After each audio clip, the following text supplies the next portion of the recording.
vaccine for no obvious reason other than something malicious. So first thing I really wanted to talk about was our work on homelessness. So we've started work with a small group of, well, it's a group of faith organisations and a little bit broader. And I don't know if anybody is aware of this website stroke app in other parts of the country, but we are now partners on street support. So please do give that a quick type into Google. What it is, it started in Manchester. It's a website and comes with an app as well, which lists services for those people who are experiencing homelessness. Now, that might be on the street, or it might be those people who are vulnerably housed, or people who are in danger of homelessness. And it's kind of becoming quite a broad thing now. The app's been so successful that in some of the cities where it's been going for a while, it's now incorporating many services that people might need to access. So the way it works, which makes it different to sort of previous attempts, is that it's an online database, very nicely presented through a WordPress website, obviously drawing on an SQL database, and also through an app. So it's available to anybody who can access the internet. So if you are street homeless, you can either go to a library or some other facility and look up stuff, or if you are able to access a smartphone, and many people on the streets do have them, then you can find all the information out. So the way it works is that everyone who is approached, and it's organisations who are approached, they all get their own login. So they can enter their own data, keep it up to date, and you need a city admin as well, somebody who chases them up to make sure that that is current and relevant and does checks. So it's extremely clever in so much as it's firstly started in Manchester, now has been adopted in a number of different cities. Brighton and Hove, where we are, is the 24th.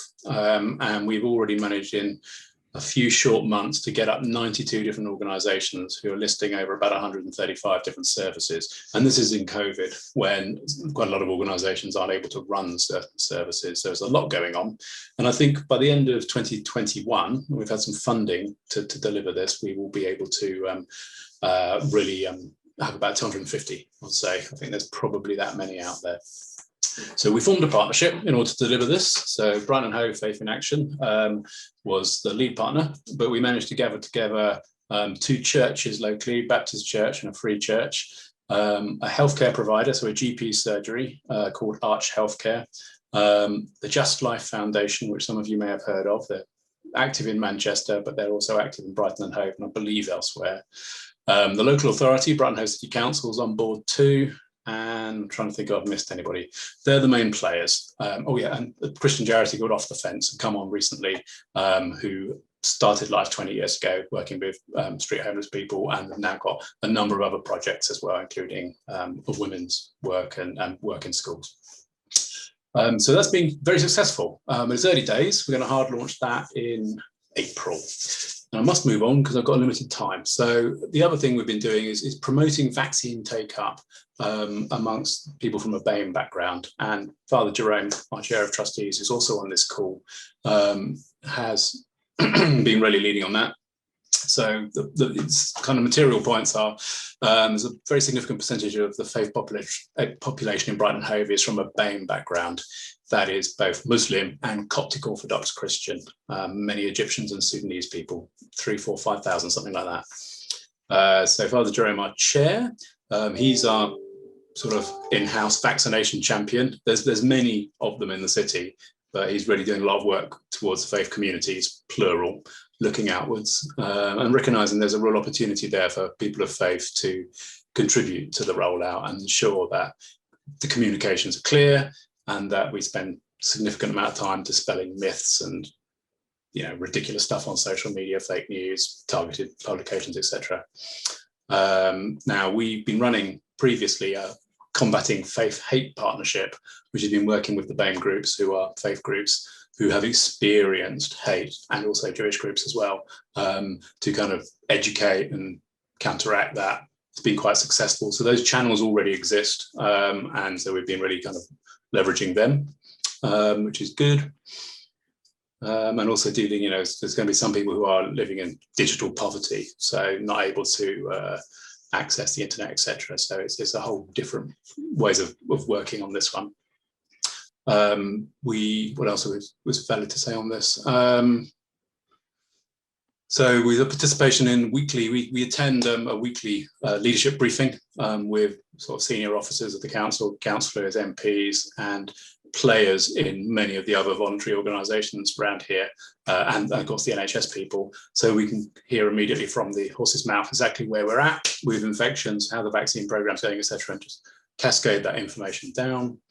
And there's more as well. I've got some notes here. So yeah, we've got meetings set up with communication leads from Public Health, the NHS Trust and CCG. And at the moment, we're in the business of recruiting some community leaders, recognised people in the BAME community to make films basically about promoting uptake, and also faith leaders as well, so we can get those messages into the various different faith communities. And we hope that will cover a lot of ground, so that we can diminish the number of people who are sceptical and we have a higher uptake on the vaccine.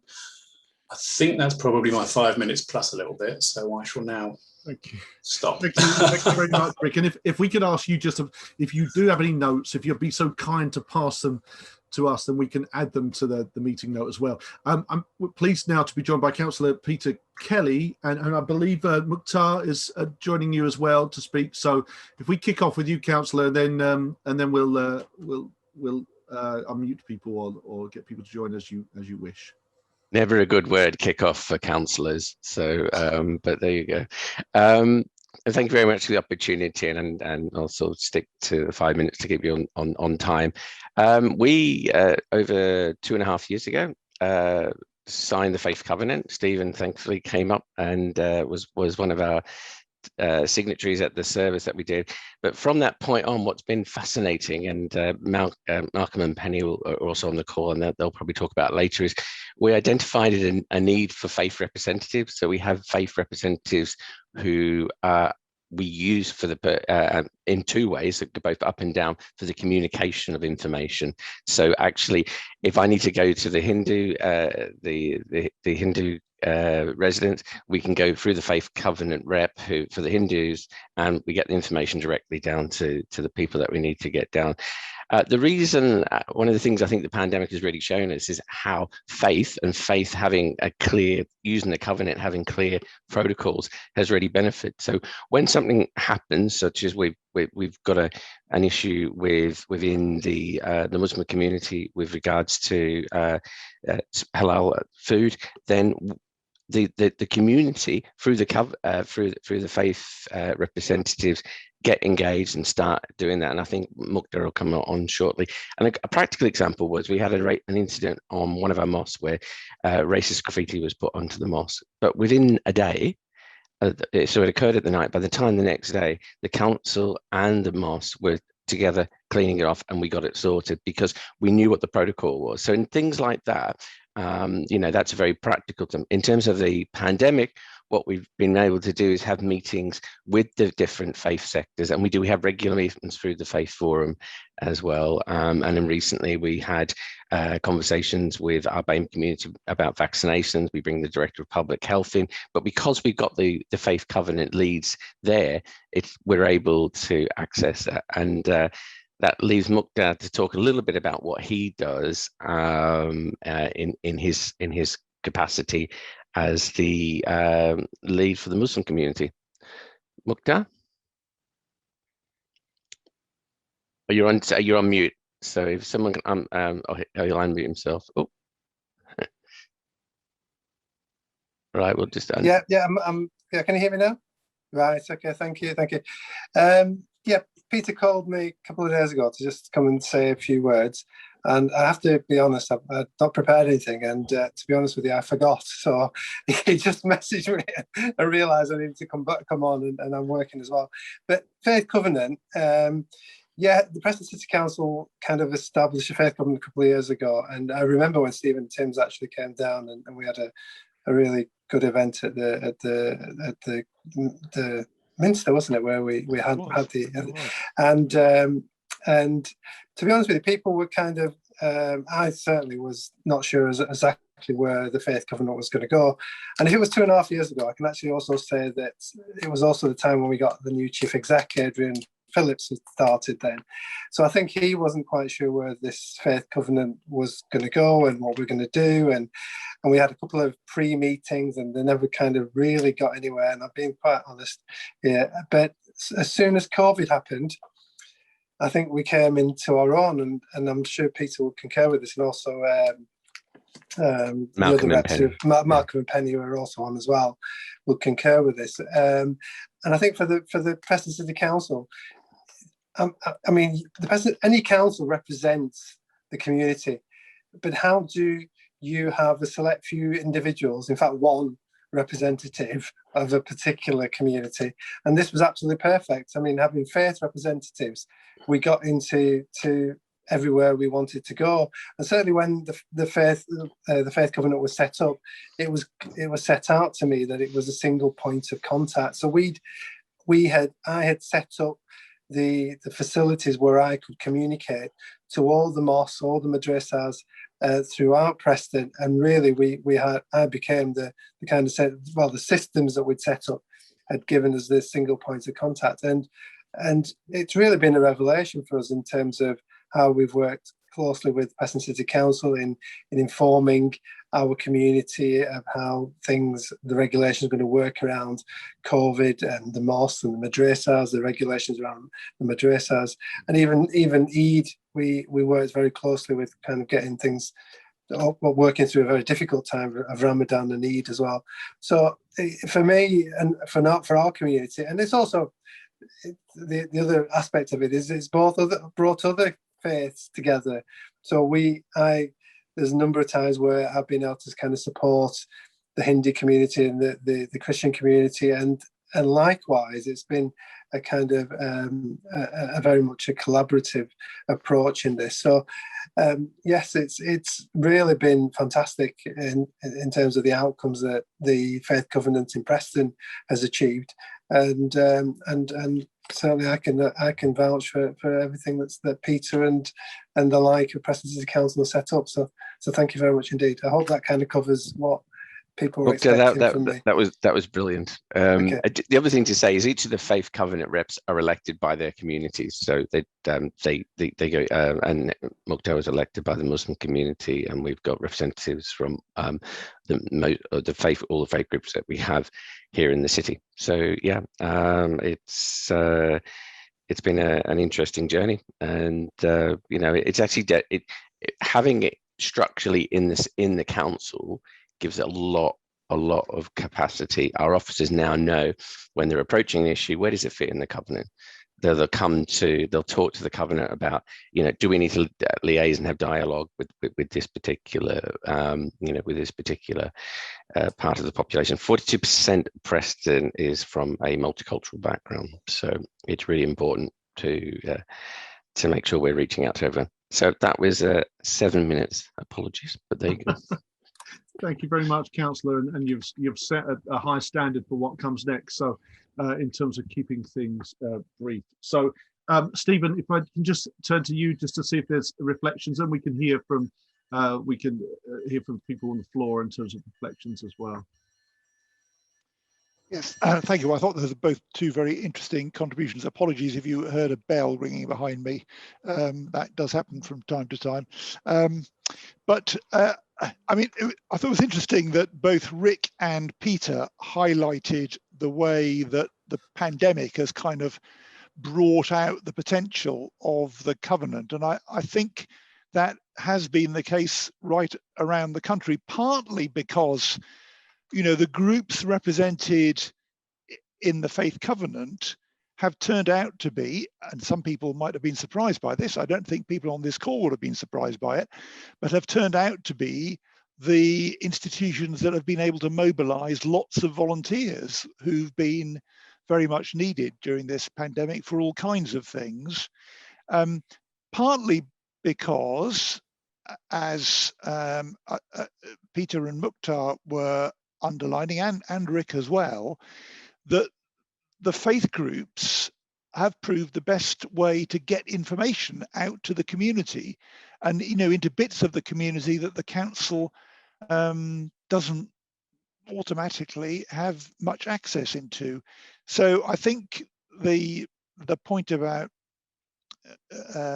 Mukhtar's point about, in the pandemic we've come into our own. I think that's very much been the experience nationally, and what I'm hoping is that lots of areas that haven't yet got a covenant will realise that and decide they need to do something as well. So two very helpful contributions. Thank you. It's interesting to hear in a number of different settings, people talking about the advances and things that can be done during a time of pressure, in an emergency and that kind of thing. I suppose partly we want the covenant to be active in easier times, but of course the very nature of what we're going to face economically after this will potentially mean that there's going to be a need to still have this kind of way of connecting with people. Just want to give an opportunity now for some reflections from the floor, some questions maybe, and just to see if you can either probably use an electronic hand or a physical hand, and we will try and spot if people got questions or thoughts they want to come in with, and I will try to keep you nice and tight. Dan, can I just ask, Rick, could you tell us again the name of that app that you were describing, the homelessness? Of course, yeah. It's called Street Support. So, I mean, literally type into Google Street Support and it will come up. Street Support, right. Yeah, it's, I know I was rushing through earlier. It's been developed by people in Manchester who were very concerned a few years back about just how bad things had got on the streets. And they'd been involving themselves in various projects. And then they thought, well, hold on a sec, one of the better solutions to this, because the information is always poor on the leaflets. The leaflets go out of date or run out. And people who've made attempts to put information up online then stop, move job, move house, whatever it might be. Websites get old. So they came up with this solution. It's been transformational. So the cities who are ahead of the game, and it's very early days for us, people are really using it now. So, for example, you will find people turning up at services or going to get a free meal or get a wash, or when it's freezing cold weather and the local authority is obliged to do its SWEP provision, that's severe weather emergency protocols, a statutory provision, then look at the app, find out what's going on, where it is, head off. Thanks, Rick. We'll have a look at that. We'll pass it out on the notes after as well. Good, grand. Daniel, just to point something out, and this may be happening in other cities. In Preston, we have Indian students that stayed over in the last lockdown and now, and actually, when they're in the university, because they can't access the money from India, they weren't able to eat. So what we did through the Faith Covenant was we said we're going to feed them and we're going to get the university to do what they should be doing, which is getting the grants in to support them and do it. And then over a course of 3 weeks, we started off at 50 and ended up at being 400 Indian students every night for 3 weeks. But you could only do that because you had all of the relationships with the rest of the communities. We had, restaurant owners from Blackburn shipping foods in the back of a transit van down to Preston to feed these students, and to make, and then we had our own Muslim community making very specific food, for celebrations and that. And it was just, I think, but we probably have got that happening everywhere where you've got foreign students and they've not been able to access the money, India in particular, and Bangladesh and amongst other areas. Great, thank you. That's a great examples coming up there. All right, I'm gonna rely on my team to see if there's anything coming through the chat. I will watch the screen to see if someone wants to make a point, ask a question. And I'm gonna leave stuff on homelessness for the moment because we've done quite a bit on that. So I see there is a point there, but I do want to give people opportunity, particularly if you're interested in the covenant or potentially even refreshing if there's points or questions that you've got there. I'm aware there were some people. Okay, great question here for Paul. How do we stop the covenant being just a document on a shelf, not in action? Let's go. Well, Peter, do you want to reflect on that? What happens after this? What happens after this is you carry on doing what you're doing, and you have the infrastructure. Councils need infrastructure to work. We're obliged by our own systems to connect with people and get people's opinion. You need to make your accountable.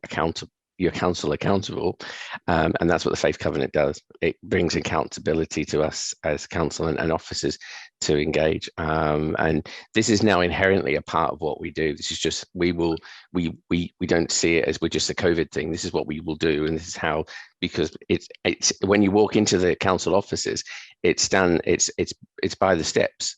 So the first thing you see is the council's commitment through the faith covenant to the principles of the CAFO. And there are principles that are built into it that really do make you as a council responsible. And I'm sure Penny and Malcolm and Mukhtar will talk later about, actually you sign up as a faith group to doing something as well. So it's a two-way thing. And we have had we're always getting emerging issues, and it's just very easy to go, let's just have a quick conversation with the reps and say, when we meet regularly, we'll say, we've got this issue, what do you think? So when the vaccine issue came up, we've now got vaccine information in multiple languages. But we did it because there was an issue, and we had we had the people in the faith groups to be able to do that. And it was, so you can respond very quickly. And then being able to get the director of public health into a meeting with all the mosques was great, was useful, because it's straight away. They can ask the questions, it's accountability. So, yeah. Right. So some of the speed of response as well. Paul, have you got a reflection? So you're from Southampton, is it, Paul? Am I right? I am, yeah. My colleague from the council is here as well, Jason Murphy. But it's one of the things that we look at because it was signed with previous chief exec, previous Right. council leader. So I think that next question has come in. How do we keep it live as a document when leaders change? Typically, the faith leaders tend to stick around maybe a little bit longer than some of the officers. I don't know if that's true everywhere, but certainly true for us. So I don't know. What do you think? Yeah, that's interesting. Ez, I think you got a reflection there.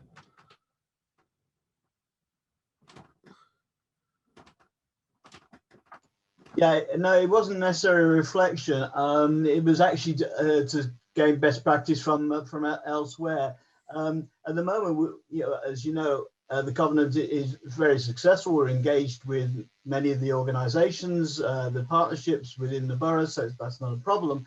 But I'm probably going to get concerned, say the elected officials change, the officers change. Should be part of the induction process of each new officer. How do we keep it going in that context? I mean, I suppose, if I don't change, it's okay, but it's that continuous thing to say that we've been through this before. The old manifestos, the old voluntary sector partnerships come and go. People don't remember them. So I'm looking, seeing if anybody else has got any thoughts on this as we keep plugging away to ensure that we're part of the proper strategic partnership with local authorities. I know we're to hear from John Cotton in a little bit. We include it in our induction of all staff. Right. Yeah, I think that's interesting, where it's actually written right in. This is what we expect you to do, and that is part of your role. Yeah, and the same for councillors. That's interesting. I just wonder if I'm just trying to think who are long-term service folk, and that's why I'm thinking a little bit about Birmingham, because they were the first to sign. I don't know if John, if you're able to come off mute, or I think Amric is there, but John, reflection on how to keep it fresh, I suppose. Yeah, sure. And I think this probably touches on some of the stuff I'll be referring to a bit later on as well. So, certainly we were one of the first to sign up to the covenant. And I think if I reflect on that, there is a danger that you kind of sign up to these things and they can sort of sit on a shelf as one of the other contributors has said once you've signed up. And what we've tried to do is very much sort of align it with our wider objectives, particularly around tackling inequality, and that keeping it very much action focused, and kind of approaching it a shared agenda of issues, if you like. But I think it is something that we do need to be very cognizant of, because I think one of the things that we can run into the danger of in local government is producing reports or signing up to things and then going, oh, we've solved it now. Well, clearly you haven't. You've got to keep it fresh and moving. No, that's good. That's very helpful. Let's just see if there's any other questions. I mean, we've obviously got a collection of people that are in action around here. Just seeing if there's any other questions coming up in different directions. Amric, I see your hand has gone up. Good afternoon, all. Yeah, I think a great scene set and some great sharing going on. Absolutely fantastic. I think let's have a look at what the pandemic has taught us. Let's put the covenant to one side at the moment and reverse engineer what we're discussing here. What we saw during the pandemic, and this wasn't just in Birmingham, we saw it nationally, and as we've just heard from the team in Preston, we saw communities, we saw faith communities stepping up, and they filled a void that was impossible to do by the statutory agencies alone. You saw informal networks coming together, and what we saw developing was huge amounts of resources coming together because of people's established personal networks. That's what was making the difference, because somebody knew somebody, because somebody knew somebody, and those introductions came together. So what we should be trying to do is, if those organizations or areas that are not signed up to the covenant, certainly look at, say, actually what worked well during the pandemic, and how can we almost document that and put a system around it as a wraparound to make it work better. How do we then make that part of the DNA of our towns and cities moving forward? Exactly the same. How do we make those systems so that we have a realization? It's about capturing what has actually worked during the pandemic for us all. And what has worked is that relationship building. What has worked is falling back on those trusted networks, those trusted faith leaders. And yes, the faith leaders do tend to hang around slightly longer than politicians, but I think if we look at our faith institutions, they are certainly around a lot longer than those individuals. So it is about building that relationship and making sure that that trust and confidence is passed on like a baton, and it's ingrained in how we do business. And it should be part of the faith communities and also the councils. But I think the onus is on both parties, not to use it as a stick, but to use it as a carrot and a stick, to encourage each other to work together and collaborate and see how we move forward. Thank you, Daniel. Thank you, Amric. And Merrick, I see you've got your hand up there.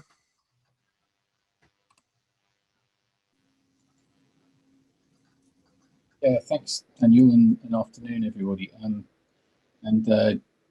From Luton's point of view, we have a long history and really strong working relationships with our faith partners, but we've got a commitment, in fact, to look at the faith covenant and take forward our work within that umbrella. And so we're sort of beginning on that journey, building on the past relationships. I'm really interested in our two authorities and any other experience on ways of pulling the structures together, because so Preston, you spoke about representation and voting, and that's an interesting model to me, and perhaps also any insight into developing leadership as we've identified beyond perhaps the initial people that we usually go to, and thinking about young people in the mix as well as part of that movement, if anyone has any experience or insight into building the governance and arrangements and widening that participation, that would be really helpful. Just want to see if anyone wants to offer themselves forward from an existing covenant area. Oh, is that Penny there? Penny, just share a little bit. I just want to say, Penny, this is the last bit in this section, and we need to jump on. So if you could make your reply brief, and then we will, Merrick, we can pick that up a little bit offline as well. So Penny, go ahead. It was really just to sort of make the comment that sort of in Preston, I mean, you know, in 2007 we created the sort of Preston sort of Faith Forum, and that had already sort of brought people together. So when it was time to sign up to the covenant, you know, our communities have already been working together. We have a network. We already have that. You know, I think what the covenant has given us is sort of an opportunity to, in a way, sort of, you know, discuss the issues for the council to discuss them with us, and for us to discuss them with the council. So, you know, I think rolling it out, it's a good idea. Don't get me wrong. I think it's a good idea. But I think if you haven't got that sort of basic, because, you know, faiths have their own difficulties with each other. That's the reality of life. And I think sort of, you know, if you haven't got that sort of unity already sort of built in, then a faith covenant won't work, because you're just going to get disparaging thoughts. Good, thank you, Penny. It's a good reflection. And I think just as a note, as we come to the end of this particular section and move on to another, that there are always questions bubbling up, and you should be able to see Matt Allen in our team. He's the person normally at the end of the phone or the end of the email or Zoom who will be the person to come to, and we do spend a fair amount of time drawing answers from different people. I'm pleased to see I saw some stuff going on in the chat. It appears that Amric's stolen Ez's talk, so Ez will be nice and short, but I know that Ez has done quite a lot of time off meetings where people are contacting Barnet particularly about how they've done things, so it'd be good to hear him. So I'm just going to make sure I keep to task myself. You may recall that Danny Kruger was commissioned to consult with civil society and produce a report on how to level up our communities, part of the government's focus. One of his recommendations was that the government ought to establish a new deal with faith communities. Seeing as this is a forum, is a space where we have both council and faith representatives together, as the purpose of the APPG is to promote the role of faith in society, we thought it would be a good space to discuss whether a new deal is needed and what that might look like. So let's hear a couple of presentations. If I can go to Councillor John Cotton from Birmingham City. And John, you're going to share a few things with us, and then we'll go for Ez's shortened presentation now after that. John. Thanks, Daniel. Yeah, so just to reflect really a little bit on the journey that we've been on in Birmingham. I mean, there's been a long and very robust tradition of interfaith working and partnership working between the council and faith communities in our city. As you'd expect, it's an incredibly diverse place. We've got 200 different nationalities in Birmingham. There's a whole multiplicity of faiths out there. So rather like Penny was alluding to in the context of Preston, this is something that we've been doing pre-Covenant as well. And certainly two of the key bodies in that have always been our Faith Leaders Group in Birmingham and the Birmingham Council of Faiths, both of whom have members who are on this call this afternoon, and I'm sure will call me to task if I get anything wrong in my interpretation of what's been happening in the city. And I think we've always had a sense that there's a kind of a shared agenda that we have here, particularly around community cohesion and tackling some of the serious issues of social and economic inequality that we have. And I think we've always seen each other as sort of partners and allies in that work. So that was one of the reasons why Birmingham was one of the first to officially sign up to the Faith Covenant, because I think it codified a lot of what we're already doing, but then also signalled a commitment to further strengthen and deepen that relationship, which if you think back in 2014 was particularly important because it was also at the time that austerity was really starting to bite, and the role of the public sector was shrinking as a result of those cuts. So I then had, and then another sort of resonance to a comment that was made earlier on, I was present as cabinet member at that point, and then for political reasons I won't bore you with, I then disappeared and then found myself back in this role at the beginning of 2019. And one of the things I was really keen to do at that point was revisit where we got to with the covenant and look to what we could do to strengthen it. And then on top of that, of course, we had the COVID situation hit us all. And I think that's been a really good example of how you learn by doing things in practice and how crisis can drive some innovation. Again, very similar to what some other colleagues have said. And certainly in Birmingham, our response to that COVID crisis, how we've sort of broken down barriers, cut through some of the red tape just to get emergency support and help to people who need it, has been absolutely central to this. And what that's led to in our city is now a formal strategic partnership with our voluntary sector council. So we're working on a joint community recovery framework that covers the economic, social and community commitments. And part of that connects then across to the work that we're doing with our colleagues in the faith community as well. And we just want to hold on to that ethos as we move out of the COVID crisis. It's also driven a deeper and richer dialogue with our faith communities. So it's very much action focused. So again, echoes what I've heard of a lot of other colleagues, the work that we've done around public health messaging, the collaboration over some of the challenging issues. So, you know, the impact on funerals, collective worship, the challenging of some of the myths. Again, you know, that's work that we've been doing in Birmingham as well. And I think so there's really a sense that our interests are aligned, if you like, and our values are shared, even if our analysis of what reaches there may differ, so ideological versus theological. So where we are now, we've set out in Birmingham to tackle some of the inequalities that have been starkly exposed by COVID, but that have been there for some time. All those issues around race, gender, class, and so on. And what we want to do is use the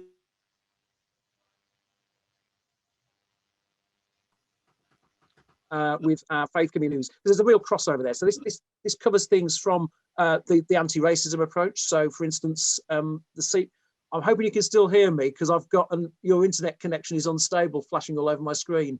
Am I still coming through? You came and went, but you're back with us now. Right, marvelous. Okay, I'll sit very still.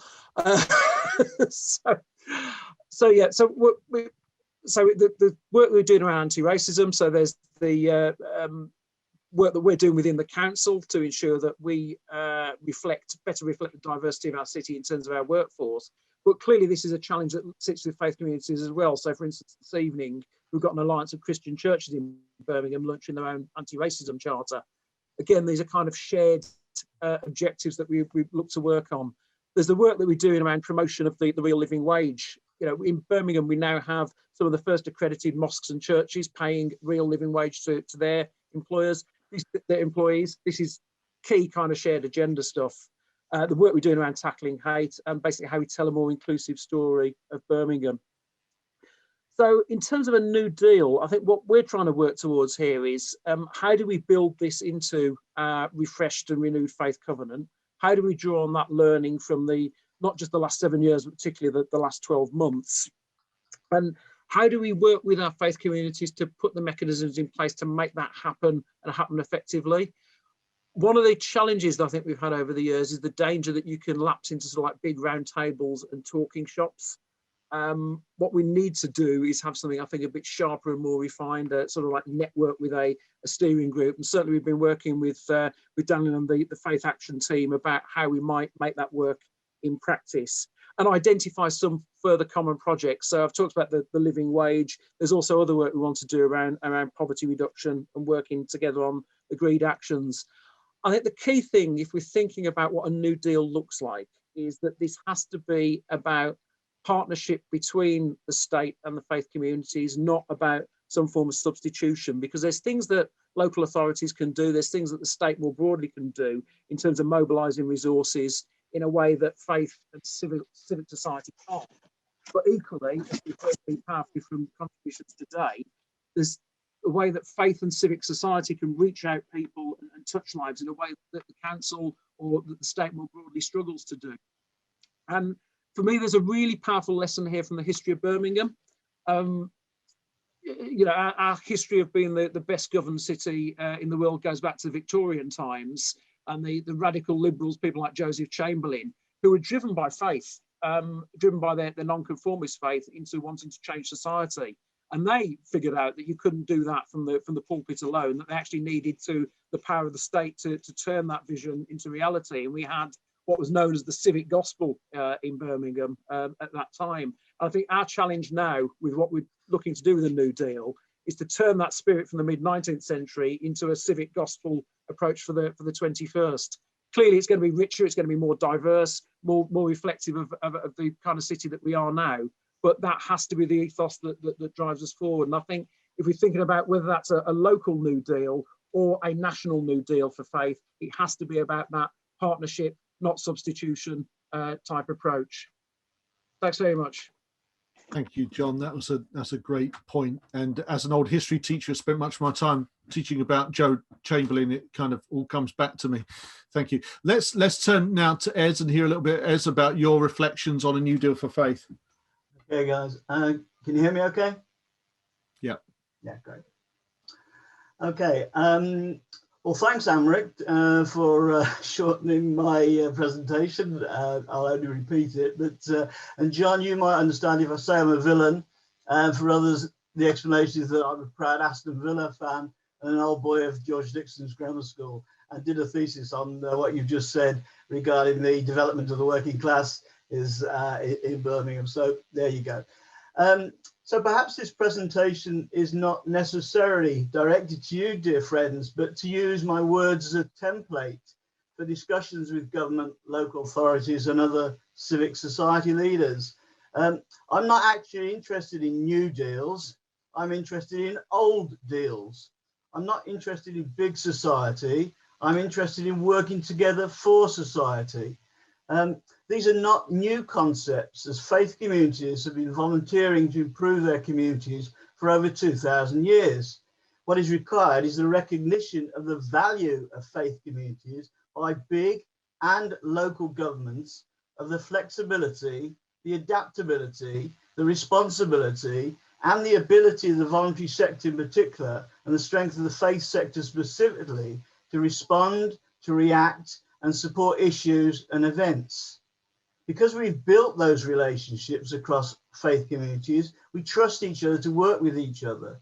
We can recognize each other's strengths and weaknesses, and we can work as teams alongside each other. What I think is required, I said, is minimal resources. I hear we haven't got that much money in the coffers, but £5,000 per year to maintain a basic secretariat to coordinate events and deals with issues as they arise is not too much to ask when we are told how much value we actually are. Faith groups should work in partnership, and we are, with local authorities, with what we've heard today is the covenant. And this agreed partnership states rights with responsibilities. They should have access to officers and elected members, but we retain an independence to be a critical friend, to challenge when necessary, but to cooperate at all times to bring the best value out of councils. Sorry. We bring the faith values of honesty, neighborliness, togetherness, friendship, trust, integrity, and peaceful intentions, plus our experience and understanding values that can't be monetarized, but they're worth millions of pounds. So my plea is recognize the faith sector is possibly the most trusted sector by the most vulnerable of people, and it needs confidence to demonstrate this. Sadly, many local authorities and CCGs still don't understand its influence and its offering. As we move out of the pandemic, collaboration with the faith sector needs to be enhanced, and local authorities must begin to weave the faith sector into their decision-making and strategic planning, not just for the vaccination rollout, but for the rebuilding of our communities. It probably is the least funding, and yet we deliver so much. Thank you. Thank you, Ez. Really helpful to hear that perspective. I'm very keen to get Stephen Timms to come in now, and I know there may be other people who have got other comments to make, so if you pop your hands up that will be helpful. But let's hear from Stephen, and there may be some questions that people have to him as well. Stephen can't be with us right to the end, but we have got him for the moment. Well, thank you. Another two very helpful contributions. John very modestly said that Birmingham was one of the first places to sign up. Actually, Birmingham was the first place to sign up to the covenant at the end of 2014, I think, if I remember rightly, in the Central Library in Birmingham. And of course, it was a fantastic start for us because Birmingham is the biggest local authority in Europe. And so it got us off to a really flying start.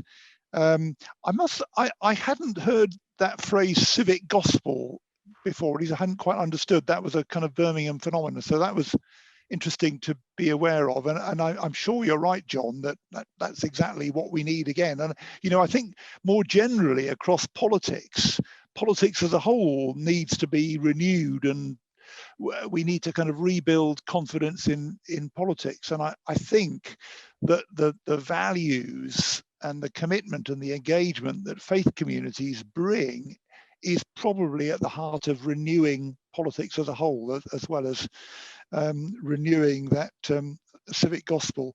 And I think Esmond's point about is a very telling one. I mean, we have certainly seen a dramatic increase in engagement between councils and faith groups in the past year because of the pandemic. And all the feedback we're getting from the councils is they've really valued the contribution that have been made by faith groups, and a lot of councils just weren't aware that potential was there, and people have stepped up to the plate and done a fantastic job. One of the quotes in our Keeping the Faith report is from a council chief executive just commenting on the professionalism of the faith groups that they've been working with during the pandemic. And obviously that had come as a bit of a surprise. They kind of didn't realize that that professionalism was on offer. I think the question, as Ez says, is, is that lesson going to be weaved into planning in the future? Now, we asked the councils this for our research, and they all said, yep, we want to keep these partnerships going for the future. So the opportunity is there. I think the question is, how do we keep this engagement alive if the pressure eases, as it may do after the pandemic? But it is definitely in the interests of all our communities for that engagement to continue and to be built on and maintained.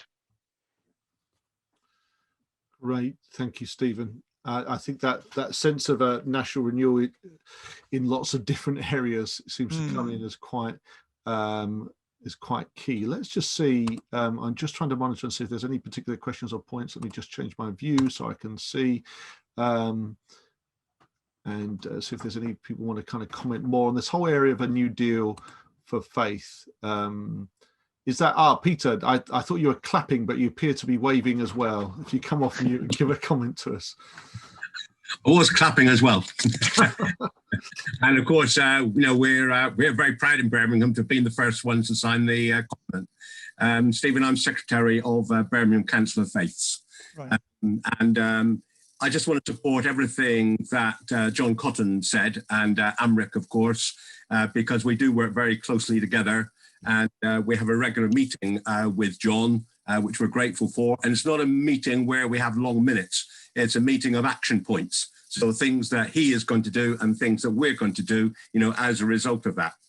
And you mentioned, or Amric did, Birmingham Voluntary Service Council.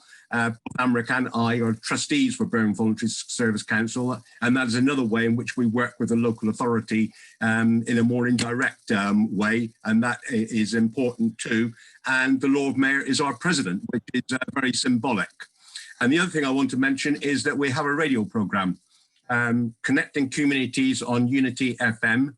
And that is a fortnightly programme which we use to connect representatives of the local authority, representatives of other charities, and representatives of faith groups to discuss topical issues. This keeps faith organisations in the forefront all the time. So thank you very much for everything you said, Stephen. It's absolutely brilliant, and we're very supportive of all that you do as well, and thank you for it. Thank you. Thank you. I'm just aware that... Anyone else have a radio program? That sounds what is Unity FM, Peter? I mean, is that a radio station that's particularly kind of amenable, or? Yes, it was initially established as Radio Ramadan. So a high proportion of the listeners, are Muslim, but increasingly they are other Asian, and increasingly beyond that. It is in the Birmingham and the radius of Birmingham, but there is a link to it. The programs are all recorded, and we publicise the link so anyone can go and listen to it after the program's been recorded.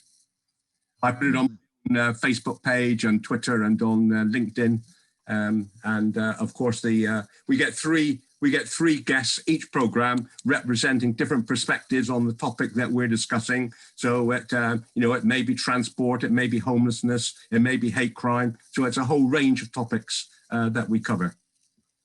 Great. Thank you very much.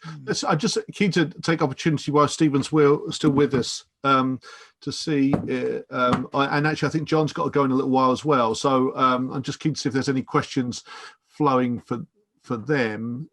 It seems to be, to my mind, that the reoccurring theme is the importance of energy around relationship, on making sure that people stick with it, come back, and that there's a good handover between teams.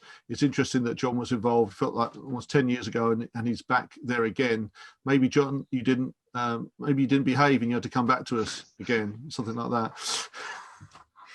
Until your work here is done, I suppose. I just want to see if there's anyone else who wants to raise a point or ask a question. I know there's a number of local authorities that have showed interest, but not all of them could join us today. So it may be that some of you on the call may well be may get calls through from other locations as people come and ask us. What we find most of the times, people ask us to introduce them to other faith covenant areas. Stephen, just one point, Daniel. I mean, the discussion we were having earlier about how we maintain things when there's changes of personnel and so on. I mean, I think it is a consequence of the importance of the relationships here, that, you know, if people change, sometimes we find that the work can't carry on in quite the same way. So, you know, when John was absent, I think it wasn't quite the same in Birmingham. It does depend on people wanting and being willing to invest in these relationships in order for them to continue to be strong and valuable. And you know, that's probably just something about life. I don't think there's much you can do to kind of get around that. If there's a change that means that the powers that be aren't interested in it anymore, there probably isn't anything you can do structurally to avoid slipping backwards. But hopefully, as everybody's seen what's happened in the pandemic, everybody is going to recognise the importance of building on these relationships in the future. Yeah. I think one of the things we have seen is that in Essex there was officers, CEO, councillors. It was effectively everyone, and getting everyone on board is maybe quite a good thing. John Cotton.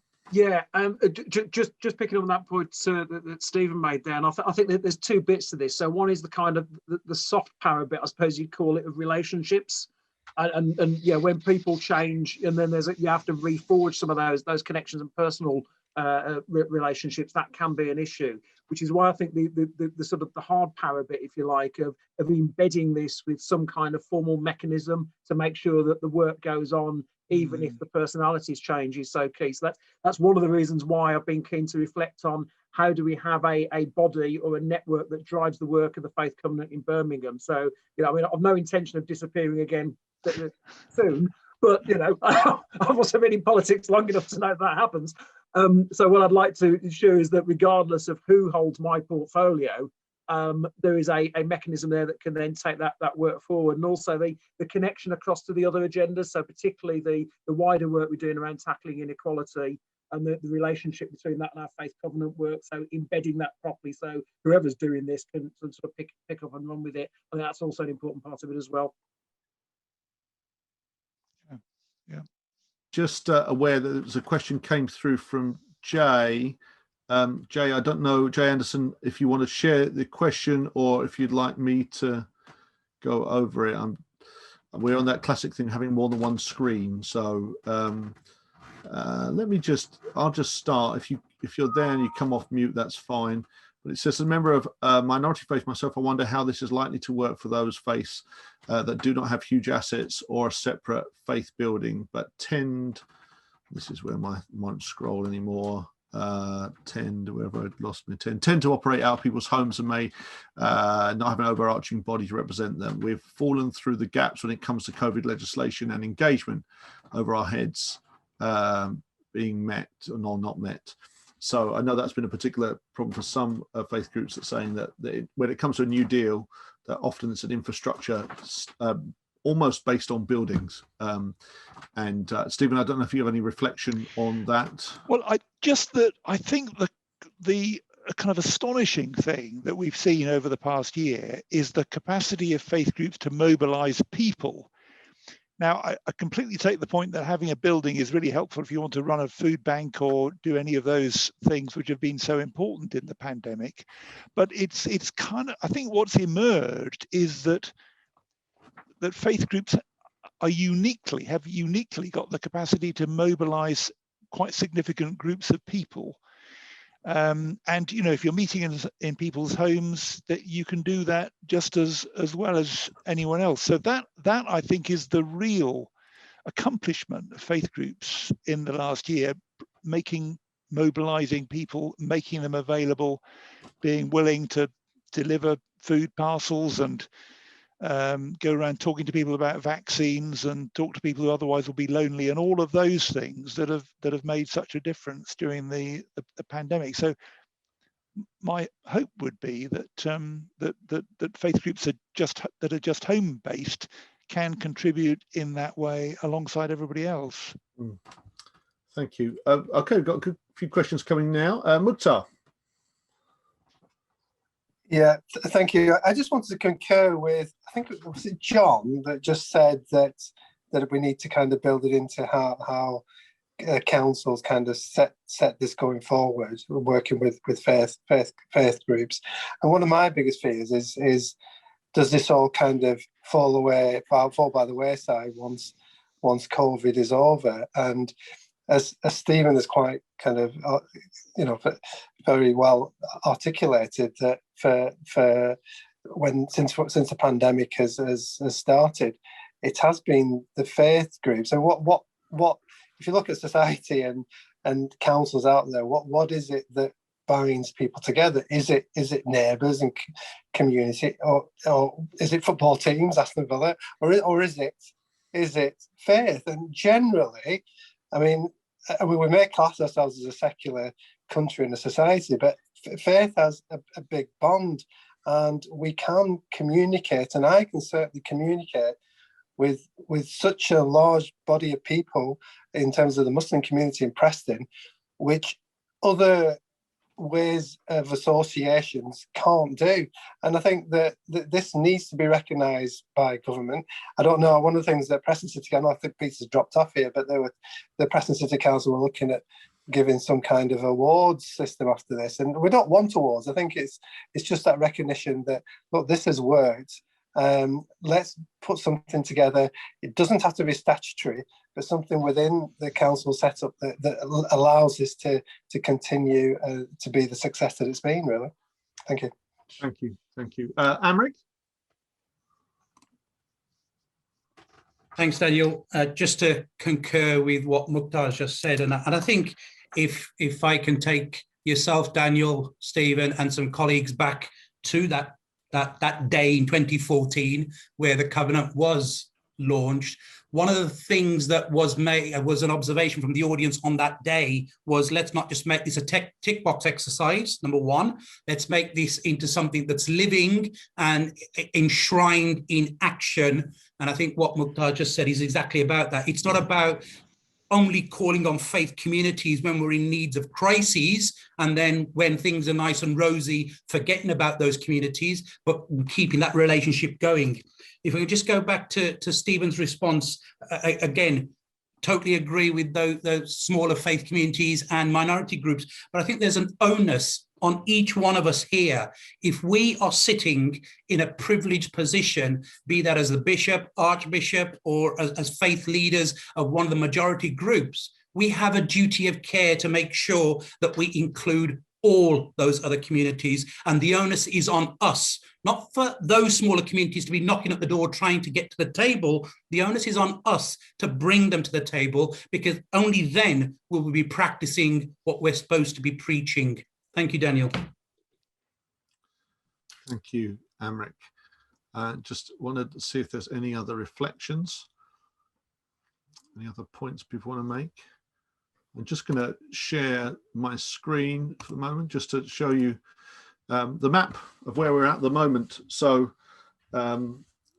So our numbers are holding steady at 13 local authorities, 5 million people covered by a faith covenant. But we have a nipping around on various different areas, and to some extent, I think that the best salespeople for this whole program will be yourselves. And I know that a number of you are speaking to others about what's happening, and we're starting to have an interest now beyond English borders as well. So there's been some interest in Scotland and different things. And I think we're seeing some commonality of issue and commonality of faith response. That's what COVID has done in that sense. And I think it'll be interesting to see how that map changes over the next 12 months or even before the next time we come together. So I just wanted to kind of give that as a bit of a visual prompt to see where things are at, and just to see, if there's others that you want to prompt and to connect. There are opportunities often in relating, particularly with a focus now from a public health perspective, on reaching harder to reach groups or groups that are less heard and that kind of thing. And that can involve minority faith groups as well, where they're connecting with people that are otherwise not connected. So there's a number of opportunities at the moment. Right. Just want to see if there's anyone else who wants to make a point. If not, we will bring things to a close. And just a quick review of the chat. Oh, Penny, go ahead. You're muted, Penny. We had to say it at least once. Yeah. Tesco's are selling a T-shirt that says you're muted now, so we could just wear the T-shirt. Yeah, just a couple of sort of small but big points, really. One is, like you said earlier, about trust, and I think sort of that, the faith communities sort of, probably are the last bastion of trust in a sort of, tottering society at times. And I think, the government may have the form, but it can only be at some level animated by the spirit. And I think that spirit comes from the faith communities. So, in a way, that partnership of working together, I think, becomes more and more important as society sort of, the problems become sort of deeper and deeper. And we are going to go through those problems. And I also think, sort of having just been sort of Women's Week, I mean, one of the things I've noticed just about being on this, forum and being on sort of Preston Forum is that, there isn't as much of the voice of women. And I think, if we are going to level up, then I think, the faith covenants do need to level up sort of the equality of sort of men and women, which unfortunately faiths over the years, it has been fairly male dominated in many faiths. So I really think sort of, if we're going to talk about levelling up, then that really needs to be something addressed to. So they might sound very sort of small points, but I think they're actually rather large. Thank you, Penny. Thank you, Penny. And I'm just skimming through here. Malcolm has just put a very large thing here. Let me see if there's a question there. Malcolm, I don't know if you want to come in yourself and say these points. You couldn't say all of them. There wouldn't be the time. I'll be brief. It was just that mention has been made about relationships between local authorities, between faiths themselves and government.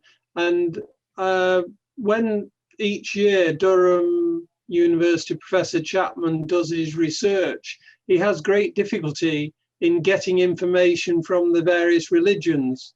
As outlined in his response to my question as to why religion didn't appear in the research. So I'm just pointing out to the fact that why it's sometimes just the VCS, voluntary community sector, and not the VCFS, is because the religions don't seem to be giving the feedback and that they seem to want or expect. Well, let's, Malcolm, if we could try and pick that up, we'll, if you drop us an email, we'll try and drop to you and see what the deal is there. I'm not aware of that. I'm aware of faith responding to a lot of things as we saw in terms of the APPG report. So we'll see what we can pick up and and find and see if we can get a bit more of a prompting there with the networks that we have. Thank you. Good. Right. I just wanted to see if there was anyone else who wanted to. We heard quite a lot of good information about homelessness and things like that, but I'm just aware there may be some other particularly interesting reports that people just want to just to give us a quick update on, and then we will draw things to a close. I'm just aware that we just heard from 2 specific local authority areas, but there may be someone else that has got a new project they want to share with us. If not, Peter, those clapping hands or sharing hands? Oh, you're muted, so they're silent hands. Yeah. Trying to get in hands, Daniel. Right. Right. 2 points. I wanted to comment on something that Esmond said and something that Penny said. Okay. I agree entirely with what Penny said. And I would say that my co-host on our radio program is Mahmouda Qureshi, who's female Muslim. And we always, on the program, we always insist, we have 3 guests, and we always insist that 1 or 2 of them are female. And on the next one, when we're dealing with the Games 2022, Commonwealth Games in Birmingham, of course, next year, all 3 are female, because we're keen to emphasize the role of women in the Commonwealth Games. Great. Point 1, the point that Esmond raised about, we're not approached by CCGs, etc. And that may well be the case sometimes, but I think the important thing is the relationships that we develop over a course of time. By developing those soft relationships, it means that the basis is already there. And then when the CCG, they want to engage with particular groups, they come to us very readily and ask if we can assist in engaging. And these are quite often the groups that are seldom heard. And they're seldom heard because very often statutory organisations don't have access to those groups, whereas we as faith organisations do. Yeah, yeah. No, I think that whole point about access and knowing the right people to connect with, I think is very key. Thank you, Peter. That's a good point. Right, I'm going to draw things to a close there.